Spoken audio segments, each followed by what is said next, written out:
In the day-to-day life of a data scientist, one of the biggest questions is, how do you start a data science project? Let's find out on this episode of Day to Data.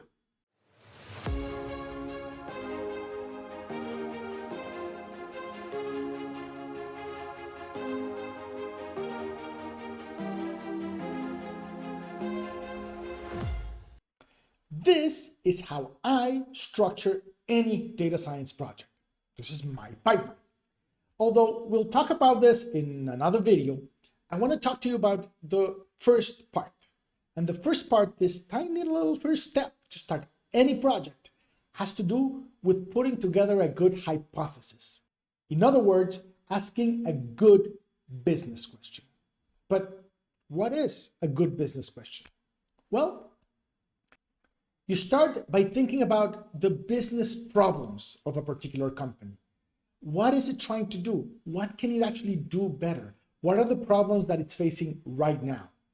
Here's the thing. When we're learning data science, they give us projects that have right answers or correct answers. But in reality, there are no right answers. The only thing we can do is put together good questions and experiment on them to see what we can find out. So we're used to learning on a solution-based paradigm, which doesn't work once we get into the real world. Instead of trying to find out the correct answer to any problem, we need to figure out what's the right question to figure out where it can lead us and what we can do right now. So when defining a good business problem, we have to start thinking of a few things. What are the pain points for the business? In other words, what are the things that make the business feel uncomfortable, like it's not doing good enough?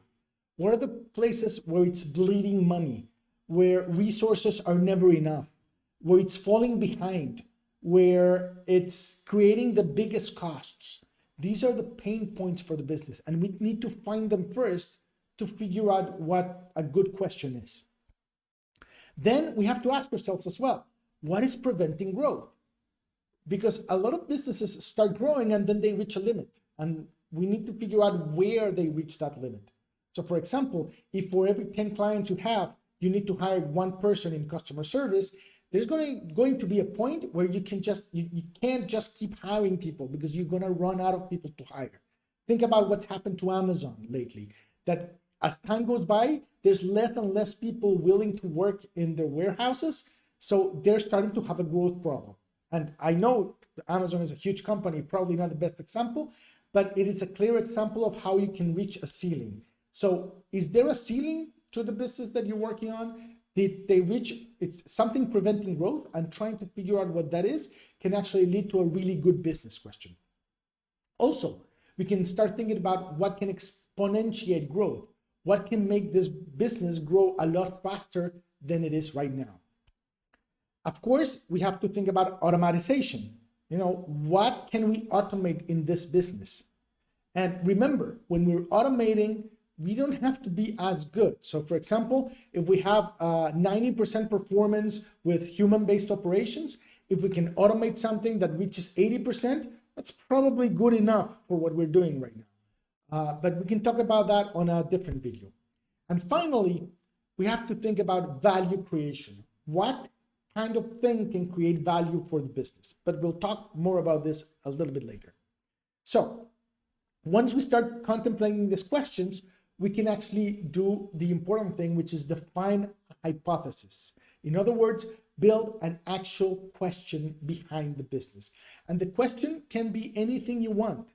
I mean, can we improve a certain particular way by doing such and such? Is it possible to predict what customers want to buy? Is it possible to predict what kind of help they need? Is it possible to assist clients with an 80% satisfaction using a chatbot? These are questions that we can answer. And here's something important. Although you can ask any question, you have to make sure that the question is fallible. We're doing science. That's what this is called, data science. This isn't called just do whatever you want with data. It's data science. So when you're defining a hypothesis, when you're asking a question, the question has to be fallible. In other words, we have to be able to prove it wrong. We have to be sure that whatever question we build, whatever hypothesis we build, we can say, this isn't working, this is just not going to work. We have to make it fallible. If it's not fallible, we're not going to be able to reach an answer at any point in time. So for example, just asking the question, can we improve the business? Well, probably, but it doesn't actually help us improve the business. And we can just keep talking about it forever and never build anything and never reach anything. So again, the question has to be fallible. No has to be a good answer. Because remember, we're doing science. And science is all about disproving our hypothesis, not proving it. Again, that's why we have our hypothesis and the null hypothesis. And what we're trying to prove is the null hypothesis, that whatever we're proposing cannot be done. And if we cannot disprove the null hypothesis, then we move closer to proving our hypothesis. So, and again, once we're defining it, we have to define a standard. So as we said before, can we build a chatbot with an 85% customer satisfaction? That's a fallible question because we can actually start experimenting with chatbots with a certain amount of clients and figure out if they're happy with the service or not. That 85% is our standard. We have to define that standard because if not, we don't know what we're comparing it against.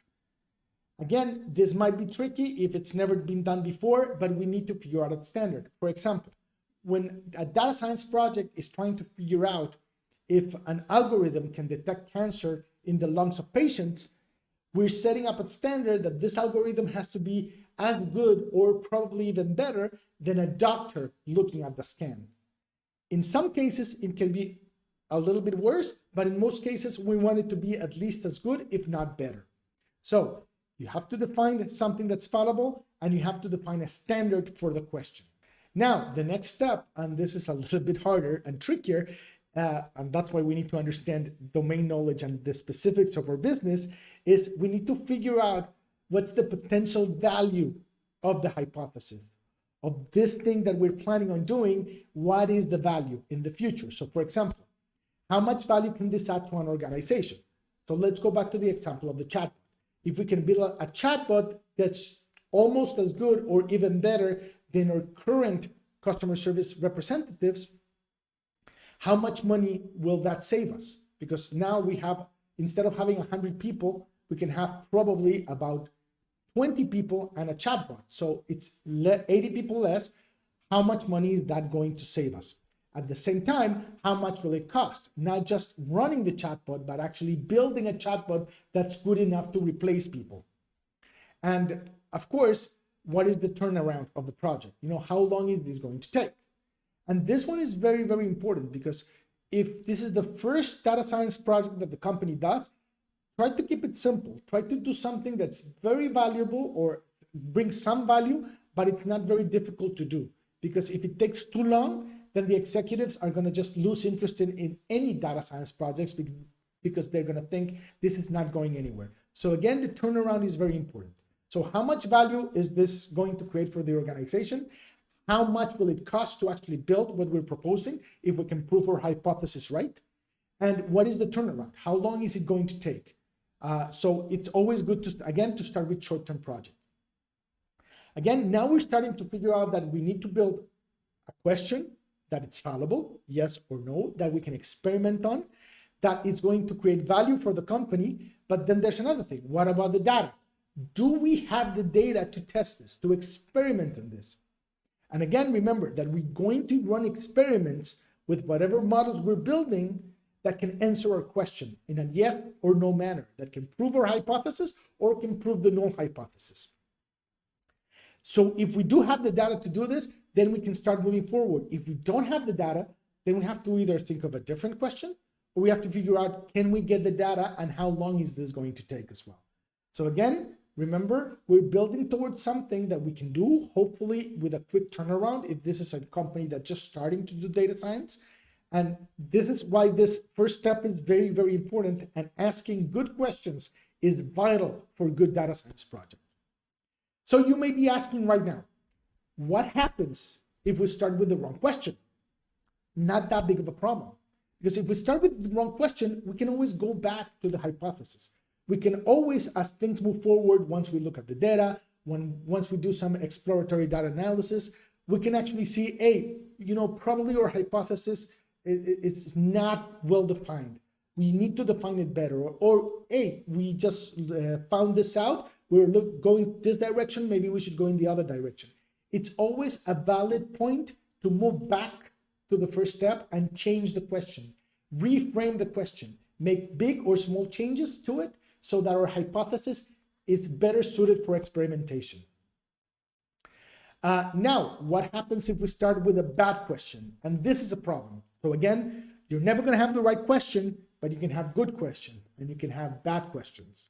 If we have bad questions, like for example, can we improve our customer service process? And that's the only question you ask. As you can see, it's very open-ended. It looks like yes or no, but it doesn't really tell you the how. It doesn't move anything forward, and it happens more often than you think. What happens is you get a lot of chaos. You get a lot of confusion. You start building and doing things and looking at the data, but this is not really going anywhere. And at the end of the day, all you're going to get is a loss of trust in the data team. Why? Because they're not delivering something that's actually adding value to the organization. So it's very, very important to take a look at the question and make sure that we start with a good question. So how do I tell if I have the right question? You can't. It's plain and simple. You will never know if you have the right question unless you look back and you say, oh, this was a great question at the end of the day, but you're never going to know if you have the right question. All you can do is figure out if you have a good questions, because again, there are no right questions, only good ones. So if your question is fallible, if your question adds value to the organization, if you have the data to experiment and answer, prove or disprove the hypothesis within the question, then you do have a good question, no matter where it leads you. Because if you disprove the hypothesis and you figure out that you can't answer that question, in the process, you are going to find good questions that you can actually answer. And that is how you start a good data science project, by asking really, really, really, really good questions. Thank you for watching. I hope you enjoyed the video. If you did, give it a like. And of course, subscribe to my channel so I can keep bringing you this amazing content for learning data science and the day-to-day of a data scientist in day-to-data. See you next time.